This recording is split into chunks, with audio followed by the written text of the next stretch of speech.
wasn't going to show this, and today's video isn't going to be a negative one, but I think people need to see exactly how Canada, especially Ontario, is managing its forests.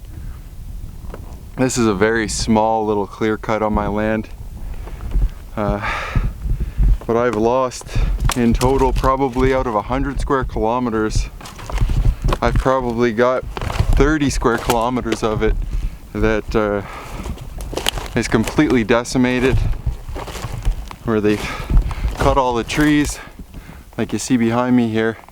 And this goes on for miles and miles.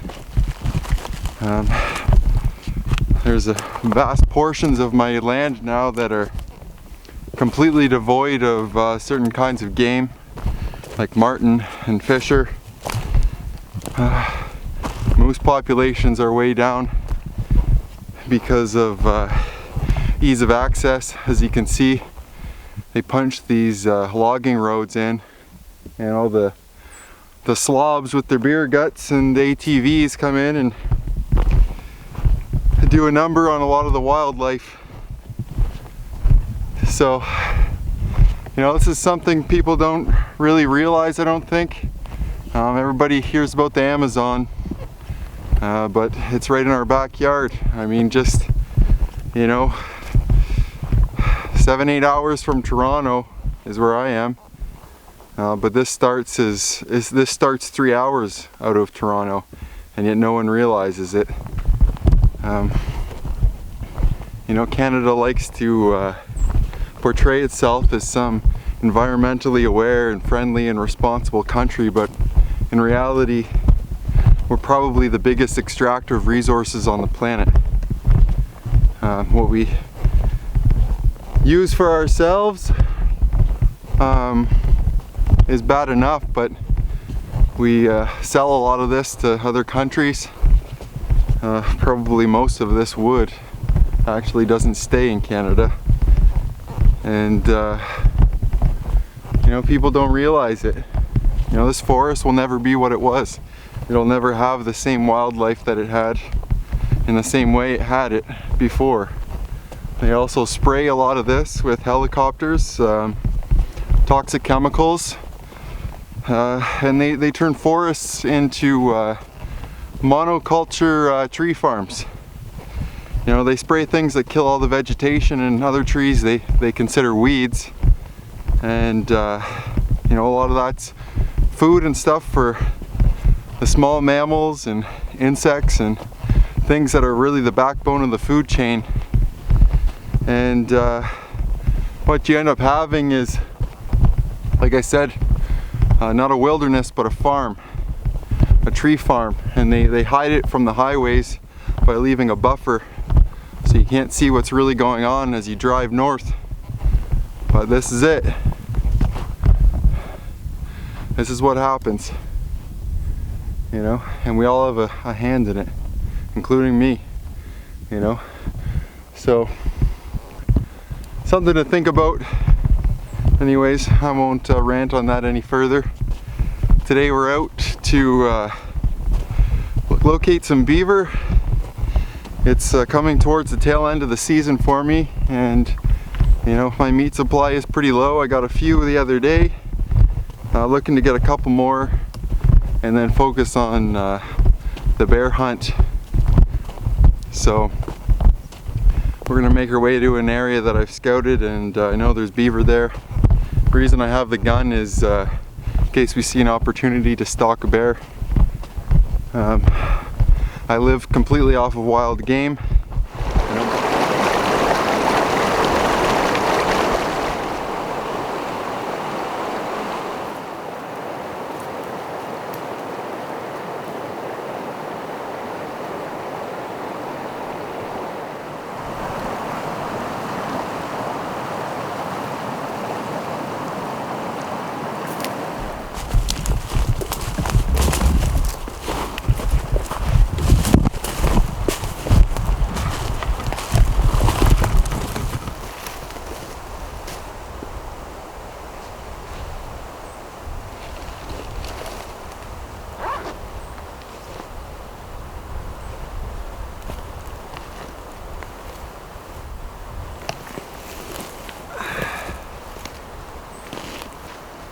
What I've got here is pemmican that I made. This is actually made from one of the last beavers that I recently caught. And what pemmican is just dried meat, you know, similar to jerky, that you pound into a powder and then pour rendered animal fat over until it becomes almost like a Play-Doh ball that you can form. And this is a traditional trail food that preserves, you know, meat that you catch for a very long time. Tastes a bit like you know, greasy bacon that you've fried. I know I added salt and a little pepper to this. And, you know, it gives you long-lasting energy that sticks with you more than, you know, traditionally. My habit is to bring some Snickers bars, and your energy goes way up when you have a big crash. This stuff, it sticks with you.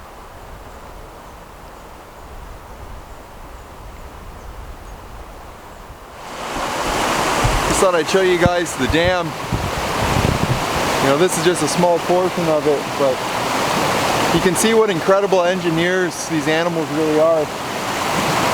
This dam extends quite a ways and has created this pond from literally a trickling stream. So they're very vital to this ecosystem. They create habitat for a lot of different animals, and they're really, I think, the most important animal up here in the north. So I'm just making my way along. You know, there's some good runways right in here. You can see where they fell some trees. And actually, I think I see a castor mound. Yep, right over here. Take a look at it. Yep. So right here we have a really nice castor mound. You can see he's been coming up through here. His paw prints are all over it. Been pushing mud up from the bottom, heaving it up on here. And you can smell it. Just reeks of beaver castor. This is a good spot because a beaver's been coming here night after night, you know, checking this out, remarking it, rescenting it. Now, if I put another scent, it's going to trigger, you know, a lot of thoughts in that beaver's head. You know, he may think it's a competing male, and he's gonna have to come check this out. So what I'm gonna do is set up the trap right here in the water and put my own scent and bait down right here next to the mound. And yeah, we'll set our first trap.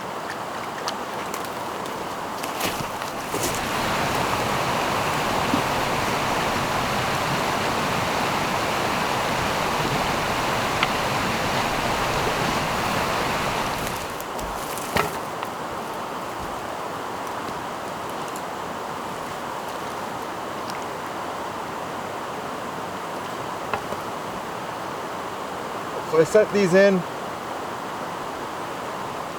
enough to get it firm, but I also want this trap to freely break free of these and fall back into the water.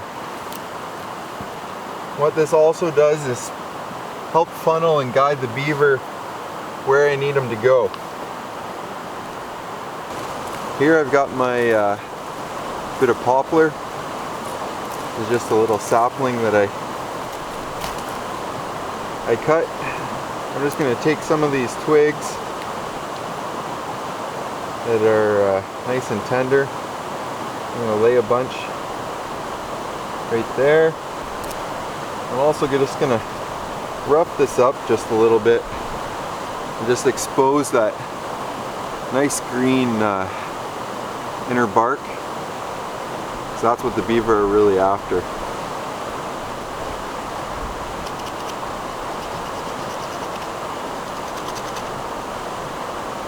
Now this is a mixture of store-bought lure and some beaver caster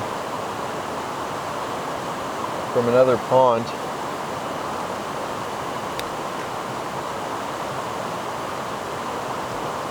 That's just the inside of the caster there. I'm just gonna set that down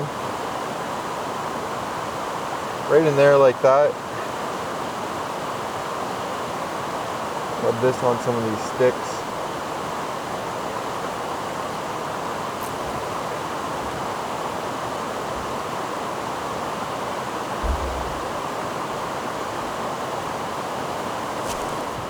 So here's our set.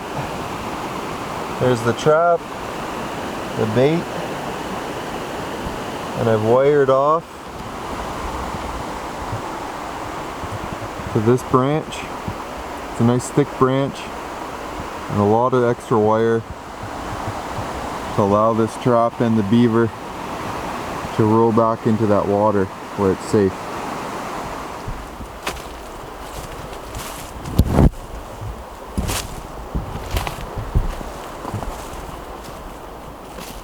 Oh, didn't have to go far. There's another one right there. Nice and fresh.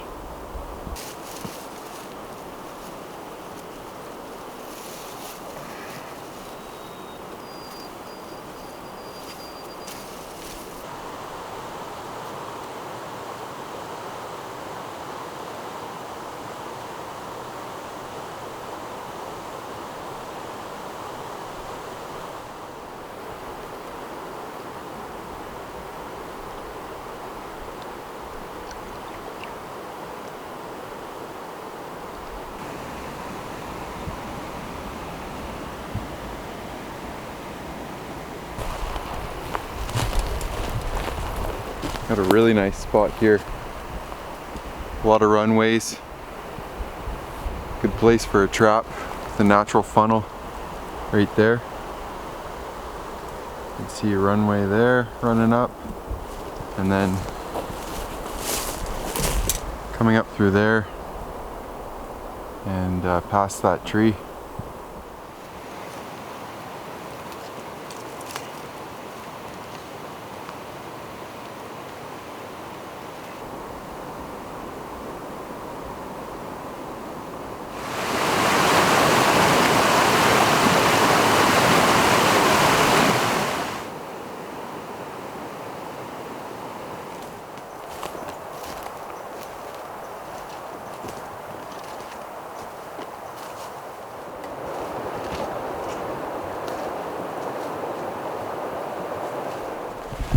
The forest along this creek is absolutely stunning. It's nice and open, easy to walk through.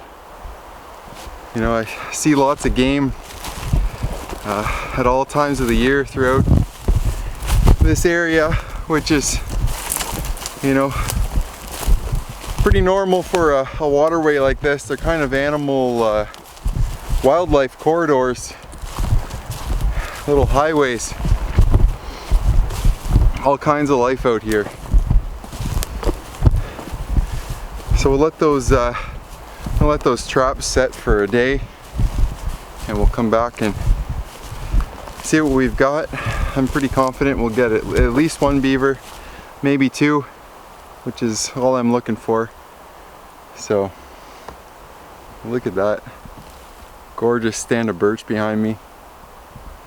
It's good to see, you know, some nice mature timber in contrast to you know, what I showed you guys earlier. There's still a lot of wilderness out here on my land and across Canada, and we really need to value it. I know I sure do feel pretty lucky being able to call this place home.